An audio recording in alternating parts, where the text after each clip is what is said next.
छत्तीसगढ़ में पड़ोसी राज्य से धान खरीदीला अवैध घोषित करके सरकार डहले पहले ही कार्रवाई के आश्वासन दे गए हैं, लेकिन सरकार की कार्रवाई के विपरीत सीमावर्ती इलाका में सहकारी समिति के मंडी सचिव और पदाधिकारी मन दूसरे राज्य से आने वाला गाड़ी से धान की वसूली करत हैं।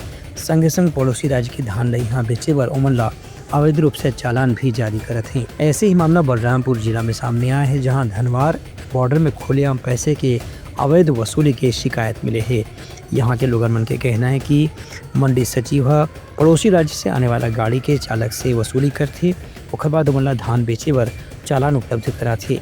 एमे मंडी के पदाधिकारी मन विशेष रूप से शामिल बताए जाते हैं। स्थानीय लोगन मन मंडी की अवैध कार्रवाई के खिलाफ प्रशासन से भी सख्त कार्रवाई की मांग करे हैं।